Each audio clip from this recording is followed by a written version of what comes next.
ہوش میں تو ہے 300 یا 600 درخت پر مشتمل اتنا لمبا باغ، اتنا گھنا باغ، اتنا مشہور باغ، اور تو ایک درخت کے بدلے دے رہا ہے۔ تو ابو دہدہ رضی اللہ تعالی عنہ نے کہا، حضور صلی اللہ علیہ وسلم سے فرمایا، اللہ کے نبی صلی اللہ علیہ وسلم یہ پیشکش صرف کسی یہودی کے لیے ہے، یا میں اگر ایسا کر دوں تو مجھے بھی ہے کہ جنت میں آپ ایک کھجور کے درخت کی ضمانت دیتے ہیں؟ آپ نے فرمایا جو بھی خرید دے۔ تو اس پر پھر فرمایا تو کاغذ قلم لا، یہ لوگ گواہ بنا، میں ایک درخت کے بدلے اپنا سارا باغ تجھے دینے کے لیے تیار ہوں۔ تو وہ مان گیا، اور بھی ان کے باغ کے متعلق مشہور ہے، ایک حوض بھی تھا میٹھے پانی کا، اور ابو دہدہ رضی اللہ تعالی عنہ نے گھر بھی اسی باغ میں بنایا ہوا تھا، بچے بھی اسی باغ میں ٹھہرائے ہوئے تھے۔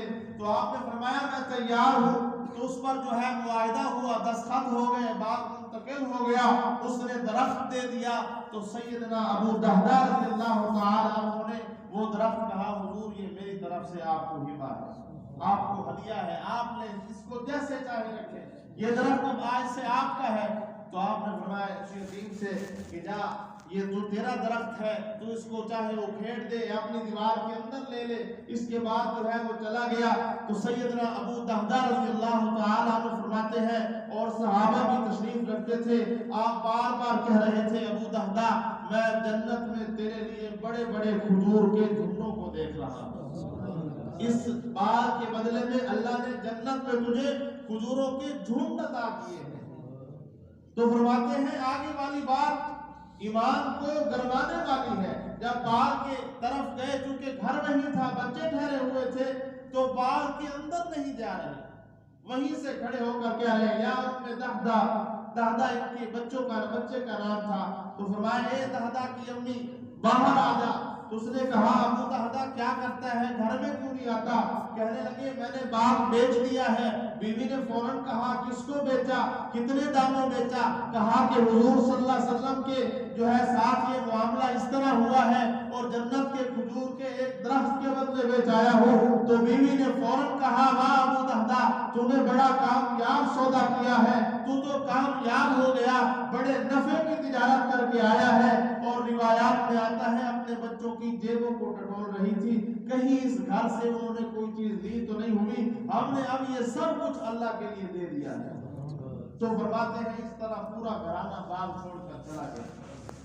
اسی لیے اللہ جل شانہ فرماتے ہیں کہ حضور صلی اللہ علیہ وسلم کہ جتنے بھی صحابہ ہیں ہم نے سب کو کامیاب کیا، اور اس بار اللہ کے نبی صلی اللہ علیہ وسلم فرماتے ہیں کہ میرے جو صحابہ ہیں وہ ستاروں کی طرح ہیں، ان میں سے کسی جو ہے صحابی کو تم دیکھو گے وہ تمہیں ہدایت پر بھی ملے گا اور روشن بھی ملے گا، یعنی اس کی زندگی کو دیکھ کر، کسی ایک کی زندگی کو دیکھ کر اگر تم اپنی زندگی سنوارنا چاہو گے تو کامیاب ہو جاؤ گے۔ تو سیدنا ابو بکر صدیق رضی اللہ تعالی عنہ کے متعلق بات ہو رہی تھی۔ حضور صلی اللہ علیہ وسلم کی رفاقت میں آئے، اتنی محبت بڑھ گئی۔ ایک مرتبہ گھر میں ہے، کسی نے پکار کر کہا اے صدیق تیرے جو ہے دوست کو، تیرے نبی کو فلاں بازار کے اندر لوگ پریشان کر رہے ہیں، وہ لوگوں کو جو ہے دین کی دعوت دیتے ہیں، اس پر لوگ باتیں کس رہے ہیں، اور لوگ جو ہے بعض حضور صلی اللہ علیہ وسلم کے ساتھ ہاتھا پائی پر بھی پہنچ چکے ہیں۔ تو فوراً دوڑے، اور واقعی بازار میں جب آئے تو آپ صلی اللہ علیہ وسلم کی طرف لوگ بڑھ رہے تھے، آپ کے سامنے آ گئے اور فرمایا ان ظالموں نے اتنا مارا، قبیلہ بنو تمیم کے تھے، عرب کے سردار تھے، بہت بڑے تاجر تھے، لیکن اس کے باوجود حضور صلی اللہ علیہ وسلم کی رفاقت پر اور دین قبول کرنے پر اتنے دشمن ہو گئے، انہوں نے سیدنا ابو بکر صدیق کو اتنا مارا کہ بدن لہو لہان ہو گیا، بے ہوش ہو کر گر گئے۔ تو قبیلے والے اٹھا کر گھر لے گئے، ماں دودھ کا پیالہ ہاتھ میں لیے ہوئے کھڑی ہے کہ کیسے میرے بیٹے کو ہوش آئے اور میں اس کو جو ہے دوں تاکہ کوئی بدن میں طاقت آئے، قوت آئے۔ ہوش آیا، پیالہ آگے کیا، ماں سے کہنے لگے سب سے پہلے مجھے میرے محبوب کا بتاؤ، اس کا کیا حال ہے، مجھے یہ بتاؤ کہ محمد رسول اللہ صلی اللہ علیہ وسلم کس حال میں ہے۔ ساتھ اور بھی قبیلے والے کھڑے تھے، وہ یہ بات سنتے ہی چلے گئے کہ بھائی جس کے لیے اتنا کچھ ہوا ہے اب بھی جو ہے یہ پوچھ رہا ہے. تو فرمایا ماں نے کہا بیٹا تو یہ دودھ پی لے پھر تجھے پتہ کر کے بتائیں گے. فرمایا جب تک مجھے اللہ کے محبوب کی حالت کا پتہ نہیں چلتا ایک گھونٹ بھی نہیں لوں گا. تو یہ صدیق اکبر تھے. اور فرمایا مشقتیں تکلیفیں اس قدر اور اعمال اس قدر تھے. ایک مرتبہ حضور صلی اللہ علیہ وسلم تشریف رکھتے تھے. آپ نے فرمایا بھلا بتاؤ آج تم میں سے روزے دار کون ہے؟ کافی سارے صحابہ بیٹھے تھے. آپ نے فرمایا بتاؤ تم میں سے روزے دار کون ہے؟ ابو بکر صدیق رضی اللہ تعالی عنہ کھڑے ہوئے فرمایا اللہ کے نبی میں آج روزے سے ہوں. یہ نفلی روزوں کی بات ہے, میں آج روزے سے ہوں. تو بیٹھ گئے. آپ نے فرمایا بھلا بتاؤ آج صدقہ کس نے کیا ہے؟ پھر سیدنا ابو بکر صدیق کھڑے ہوئے. کہا اللہ کے نبی میں صدقہ کر کے بیٹھا ہوں. آپ نے فرمایا بیٹھ جاؤ. پھر آپ نے فرمایا کہ آج کون ہے جو کسی مریض کی عیادت کے لیے گیا ہو, جس نے کسی مریض کی بیمار پرسی کو کی ہو؟ پھر سیدنا ابو بکر صدیق کھڑے ہوئے. فرمایا اللہ کے نبی میں آج مریض کی جو ہے عیادت بھی کر کر آیا. تو اس پر آپ صلی اللہ علیہ وسلم نے فرمایا کہ جس نے زندہ کسی جنتی کو دیکھنا ہو وہ ابو بکر صدیق کو دیکھنا. ایک روایت میں آیا ہے اللہ کے نبی صلی اللہ علیہ وسلم نے فرمایا کہ جنت کے 8 دروازے ہیں اور فرمایا ان 8 دروازوں میں اہل جنتی مختلف دروازوں سے گزریں گے. کسی دروازے سے نمازی گزارا جائے گا, کسی دروازے سے روزہ دار گزارا جائے گا, کسی دروازے سے سخی گزارا جائے گا, کسی دروازے سے حاجی گزارا جائے گا اور کسی دروازے سے صدقہ خیرات کرنے والا. فرمایا ہر دروازے سے مختلف اعمال والے لوگ گزریں گے. اس پر صحابہ رضوان اللہ علیہم اجمعین نے فرمایا حضور کوئی ایسا بھی خوش نصیب ہوگا جس کے لیے جنت کے 8 دروازے کھلیں گے اور وہ جس میں سے چاہے جا گزر جائے گا. تو اس پر اللہ کے نبی صلی اللہ علیہ وسلم نے فرمایا ہاں وہ ابو بکر صدیق رضی اللہ تعالی عنہ ہے. فرمایا جب وہ جنت کے سامنے جائیں گے تو جنت کے 8 دروازے پکار پکار کر کہیں گے کہ ہم میں سے جس میں سے گزرنا چاہو گزر جاؤ, ہمیں شرف بخشو, ہم میں سے گزر کر ہمیں فضیلت بخشو. تو یہ سیدنا ابو بکر صدیق رضی اللہ تعالی عنہ ہے. اور خوف آخرت اس قدر تھا, اللہ کا خوف اس قدر تھا. فرمایا اللہ کے نبی صلی اللہ علیہ وسلم کی جیسے زندگی ان کے دور حیات کے اندر گزرے ویسے ہی انہوں نے اپنی بعد والی زندگی کو گزارا. اس میں ذرہ برابر بھی نہیں تبدیلی کی. حتیٰ کہ فرمایا جس حال میں حضور صلی اللہ علیہ وسلم ان کو چھوڑ کر گئے تھے, آپ صلی اللہ علیہ وسلم نے اپنے جو ہے زندگی کے آخری ایام میں جو ہے ایک لشکر تیار کیا. حضرت اسامہ بن زید رضی اللہ تعالی عنہ کی سالاری میں آپ کا وصال ہو گیا. وہ ابھی جو ہے ٹھہرا ہوا تھا مدینہ کے اندر. تو حضرت ابو بکر صدیق رضی اللہ تعالی عنہ جیسے ہی خلیفہ بنے سب سے پہلے اس لشکر کو جو ہے پکارا اور کہا کہ ہمارے محبوب صلی اللہ علیہ وسلم نے اس کو تیار کر کے بھیجنے کا ارادہ کیا تھا. کئی صحابہ سامنے آ گئے اور فرمایا کہ اسامہ بن زید ابھی جو ہے بچہ ہے, نوعمر ہے, اس کو اتنا تجربہ نہیں ہے, آپ اس کی جگہ کسی اور جو ہے جرنیل کو لے لیں. فرمایا کبھی نہیں کر سکتا, جس کا انتخاب میرے رسول صلی اللہ علیہ وسلم نے کیا ہے صدیق اس کی جگہ کوئی دوسرا نہیں لا سکتا. اللہ کے نبی صلی اللہ علیہ وسلم نے اسامہ بن زید کو چنا ہے, یہی سالاری کے لیے جائے گا. تو اس انداز سے اور پھر اس سے بڑھ کر فرمایا جب ان کا آخری وقت تھا اور بلایا اپنی بیٹی کو, فرمایا کہ تو حضور صلی اللہ علیہ وسلم کے حرم میں رہی ہے اور حضور صلی اللہ علیہ وسلم کی گھریلو زندگی جتنی تیرے سامنے ہے اتنی کسی کے سامنے نہیں ہے. حضور صلی اللہ علیہ وسلم کے جو ہے کفن کے کپڑے کتنے تھے؟ تو بیٹی نے کہا 3 کپڑے تھے. فرمایا میں بھی چاہتا ہوں کہ میری کفن کے اندر حضور صلی اللہ علیہ وسلم سے مناسبت ہو جائے. تو جو ہے ایسا کر یہ 2 چادریں میری پرانی ہیں, ایک ان 2 کو شامل کر دینا, ایک اور چادر ملا لینا تاکہ کپڑوں کے اندر بھی حضور صلی اللہ علیہ وسلم سے مشابہت ہو جائے. اس قدر جو ہے حضور صلی اللہ علیہ وسلم کے ساتھ محبت تھی اور جو ہے پیار تھا. اور پھر اس سے بڑھ کر سیدنا ابو بکر صدیق رضی اللہ تعالی عنہ کی جو عظمت ہے جو اللہ نے بیان کی ہے، جو میں نے خطبے کے اندر آیتیں پڑھی، اللہ تعالیٰ فرماتے ہیں الا تنصروہ فقد نصرہ اللہ، اگر تم جو ہے میرے محبوب کی مدد نہیں کرو گے تو اللہ تعالیٰ فرماتے ہیں میں خود مدد کر دوں گا۔ اور کیسے مدد کی؟ فرمایا حضور صلی اللہ علیہ وسلم ہجرت والی رات سیدنا ابو بکر صدیق رضی اللہ تعالی عنہ کے ساتھ جب غار ثور کے اندر داخل ہوئے، سیدنا ابو بکر صدیق رضی اللہ تعالی عنہ بڑے پریشان ہیں، کفار بالکل سامنے ہیں، اور سیدنا ابو بکر صدیق رضی اللہ تعالی عنہ فرماتے ہیں میں نیچے بیٹھ کر ان کے پاؤں کو دیکھ رہا تھا، اگر وہ نیچے ہمیں دیکھ لیتے تو ہم ان کو نظر آ جاتے۔ اس پر جب حضرت ابو بکر صدیق رضی اللہ تعالی عنہ بہت غمگین ہوئے، بہت غم آیا، اپنا غم نہیں، حضور صلی اللہ علیہ وسلم کا غم۔ میں نے پہلے بھی بتایا ہے کہ ہجرت کرتے ہوئے سیدنا ابو بکر صدیق رضی اللہ تعالی عنہ کبھی آپ کے آگے ہو جاتے، کبھی بائیں ہو جاتے، کبھی دائیں ہو جاتے، کبھی پیچھے ہو جاتے۔ آپ نے فرمایا ابو بکر کوئی پریشانی ہے، کسی قسم کی تکلیف ہے؟ فرمایا نہیں نہیں محبوب، میں اس لیے جو ہے بدل بدل کر جو ہے آگے پیچھے ہوتا ہوں کہ کہیں دشمن کی طرف سے حملہ ہو، آپ بچ جائے، میں اس کی زد میں آ جاؤں۔ یعنی اپنی جان کا غم نہیں تھا، اپنی جان کی فکر نہیں تھی۔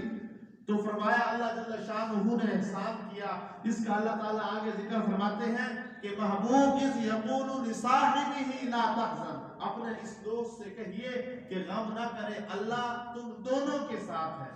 اب یہاں ایک نقطہ دیکھیں، اللہ تعالیٰ صرف اپنے محبوب کو کہہ دیتے کہ محبوب اللہ تیرے ساتھ ہے، اس کو کیا غم نہ کرے، پریشان نہ ہو۔ اللہ نے یہاں جو صیغہ استعمال کیا وہ تسریہ کا صیغہ ہے۔ اللہ تعالیٰ فرماتے ہیں اس سے کہیے ان اللہ معنا، اللہ تم دونوں کے ساتھ ہے۔ اور اللہ تعالیٰ نے کام لیا۔ اللہ تعالیٰ نے آیت کے اندر نہیں فرمایا کہ تمہیں حق ہے، تمہیں چاہیے کہ میرے محبوب کی مدد کرو کیونکہ تمہارے لیے اس نے بڑی تکلیفیں برداشت کی ہیں، لیکن فرمایا اگر تم نہیں کرو گے میں خود کروں گا۔ مدد کیسے کی؟ دشمن بالکل جو ہے غار کے منہ پر پہنچائے، اللہ تعالیٰ نے فوراً مکڑی کو حکم دیا، اس نے جالا بنایا اور کبوتری نے فوراً وہاں پر انڈے دے دیے۔ اللہ تعالیٰ جس سے چاہے نیک کا کام لے لے۔ تو فرمایا دشمن نے جب منہ دیکھا غار کا تو عقلیں سارے کی اسارے کو اڑ گئی ساروں کی کہ بھائی ہو ہی نہیں سکتا کہ آدمی اندر جائے اور جالا نہ ٹوٹے، آدمی اندر غار میں داخل ہو اور جالا نہ ٹوٹے، انڈوں کو کچھ نہ ہو، تو اس کی طرف ان کا اللہ نے دھیان نہیں جانے دیا، اس قدر اللہ نے مدد فرمائی۔ اور اس سے بڑھ کر اللہ کے نبی صلی اللہ علیہ وسلم نے فرمایا کہ جب آپ کی زندگی کے آخری ایام تھے، آپ نے فرمایا میرا دل چاہتا ہے کہ میں مصلح امامت سیدنا ابو بکر صدیق رضی اللہ تعالی عنہ کے جو ہے سپرد کروں۔ تو امی عائشہ سلام اللہ علیہا رضی اللہ عنہا فوراً فرمانے لگی کہ محبوب ایسا نہ کیجئے، میرا باپ ابو بکر نرم دل ہے، وہ بہت نرم ہے، اس سے یہ برداشت نہیں ہوگا کہ آپ کی زندگی میں آپ کے سامنے مصلح پر آ جائے۔ تو آپ نے یہ بات یہیں پر چھوڑ دی۔ فرمایا ایک مرتبہ غالباً عشاء کی نماز تھی، حضور صلی اللہ علیہ وسلم کو افاقہ ہوا، صحابہ اکرام بڑا لمبا انتظار کرتے رہے کہ ابھی آتے ہیں ابھی آتے ہیں۔ آخرکار آپ دو صحابہ کے سہارے گھسٹتے ہوئے پاؤں مبارک زمین پر رکھتے ہوئے جو ہے مسجد میں آئے نماز کے لیے، تو آپ نے فوراً کہا کہ اے ابو بکر جاؤ مصلح امامت پر کھڑے ہو کر نماز ادا کرو۔ تو آپ صلی اللہ علیہ وسلم نے اپنی زندگی مبارک کے اندر جو ہے انہیں مصلح دیا اور ان کے پیچھے ان کی ابتدا میں نماز پڑھی، یعنی امام الانبیاء جس کی ابتدا میں جتنے بھی نبی آئے ہیں بیت المقدس کے اندر سارے کے سارے صف بصف ہیں، ان کی امامت کرانے والا جناب محمد الرسول اللہ صلی اللہ علیہ وسلم ہے، اور صف میں سارے صحابہ ہیں، اور ان صحابہ میں امام الانبیاء کھڑا ہے، اور امام الانبیاء کی امامت کا شرف اللہ نصیب کر رہا ہے تو ابو بکر صدیق رضی اللہ عنہ۔ کتنی بڑی سعادت کی بات ہے، خوش نصیبی کی بات ہے۔ اور فرمایا سیدنا ابو بکر صدیق رضی اللہ تعالی عنہ ایک مرتبہ ایسے چل رہے تھے تو ایک درخت کے نیچے ایک جانور چوپایا بیٹھا تھا، اور فرمانے لگے کاش میں کوئی چوپایا ہوتا، کاش میں کوئی چوپایا ہوتا، ٹھنڈی چھاؤں میں تو بیٹھتا ہے، حسرت کر رہے ہیں اس پر، مزے سے زندگی گزر رہی ہے، وجہ کیا تھی؟ فرمایا کہ مجھے اللہ کے سامنے حساب کتاب دیتے ہوئے ڈر لگتا ہے۔ اس قدر زندگی، اس قدر مبارک اعمال، اور پھر بھی فرما رہے ہیں کہ میں اللہ کے حضور کیسے حساب کتاب دینے کے لیے کھڑا ہوں۔ انہیں ڈر تھا، کس کا ڈر تھا؟ اِنَّا عَرَضْنَا الْأَمَانَةَ عَلَى السَّمَاوَاتِ وَالْأَرْضِ وَالْجِبَالِ فَأَبَيْنَ أَن يَحْمِلْنَهَا وَأَشْفَقْنَ مِنْهَا وَحَمَلَهَا الْإِنسَانُ۔ وہ ڈرتے تھے، جو اس خلافت سے ڈرتے تھے جو مجھ اور آپ کو ملی ہوئی ہے۔ یہ جو ہم خلفاء سمجھتے ہیں، یہ خلفاء تو یوں سمجھو کہ مشورے سے ہوئے ہیں اور ضرورت کے تحت ہوئے ہیں، یعنی اللہ کے نبی صلی اللہ علیہ وسلم کے دور کے بعد ضرورت تھی خلیفہ بنے، اور پھر سیدنا ابو بکر صدیق رضی اللہ عنہ کے بعد ضرورت تھی خلیفہ بنے، اور مجھ اور آپ کو جو خلافت ملی ہے وہ اتنی بڑی اور اونچی ہے جس کے لیے اللہ تعالیٰ نے فرشتوں سے جھگڑا کیا۔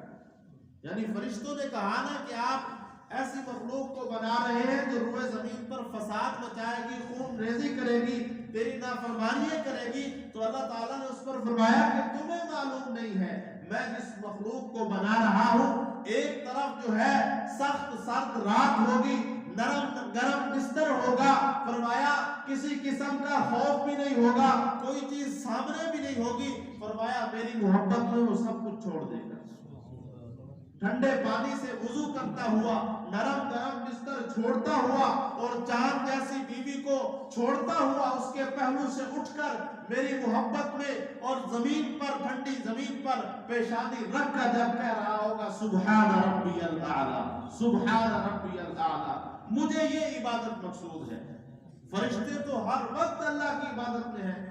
اللہ کے نبی صلی اللہ علیہ وسلم نے فرمایا مجھے اللہ کی عزت کی قسم، تمہارے سروں پر جو آسمان ہے اس میں ایک بالشت جگہ بھی ایسی نہیں ہے جہاں کسی فرشتے نے سر نہ جھکایا ہو، جہاں وہ عبادت میں سر رکھ کر اللہ کی حمد و ثنا، اللہ کی کبریائی نہ بیان کر رہا ہو۔ فرمایا آسمان فرشتوں کی حمد و ثنا سے ترتراتا ہے، اور فرمایا کہ اگر جو کچھ اللہ تعالیٰ نے مجھے دکھایا ہے، مجھے معلوم ہے، میں تمہیں بتا دوں، فرمایا تم اپنے بستروں کو چھوڑ دو، اپنی بیویوں کو چھوڑ دو، اور سروں میں جو ہے خاک ڈالتے ہوئے جنگلوں کی طرف چلے جاؤ، جو کچھ اللہ نے مجھے دکھایا ہے، جو حالات مجھ پر اللہ نے ظاہر کیے ہیں۔ تو اس پر سیدنا ابو ذر غفاری رضی اللہ تعالی نے فرمایا کاش میں کوئی درخت ہوتا جو کاٹ دیا جاتا۔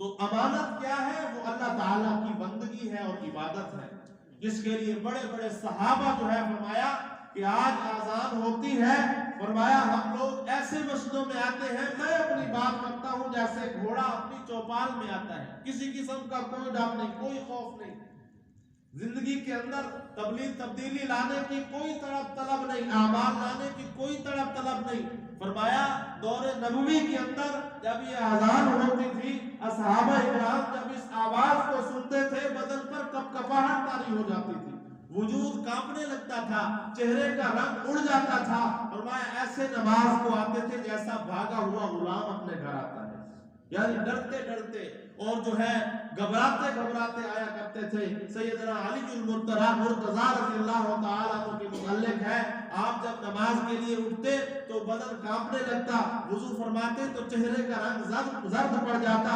اصحابہ اکرام فرمایا کرتے تھے اے علی تو فاتح خیبر ہے، شجاعت کا پہاڑ ہے، بڑی بڑی جنگوں میں تو جو ہے سالاری کیا کرتا ہے، اور تو اتنی سی بات پر کام گیا۔ فرمایا کرتے تھے تمہیں اندازہ نہیں ہے کس کی بارگاہ میں پیش ہو رہا ہوں، اور کتنی بڑی امانت ہے جس کو میں ادا کر رہا ہوں۔ یہ بارے امانت، یہ بندگی والا حق جو ہے، اسے آج ہم اور آپ بہت معمولی سمجھتے ہیں، یعنی جو نماز ہے ہم تو اس کو 10-15 منٹ کی سمجھتے ہیں، لیکن فرمایا یہ اللہ کی ملاقات ہے۔ جیسے آج ہم کسی VIP سے ملنے کے لیے جائیں تو اپنے آپ کو مضبوط کرتے ہیں، تیار کرتے ہیں، اور جو ہے اس کے حقوق کا خیال رکھتے ہیں۔ فرمایا یہ تو احکم الحاکمین کی بارگاہ ہے، فرمایا اس میں آتے ہیں ہم ڈرتے بھول جاتے ہیں، میں اپنی بات کرتا ہوں۔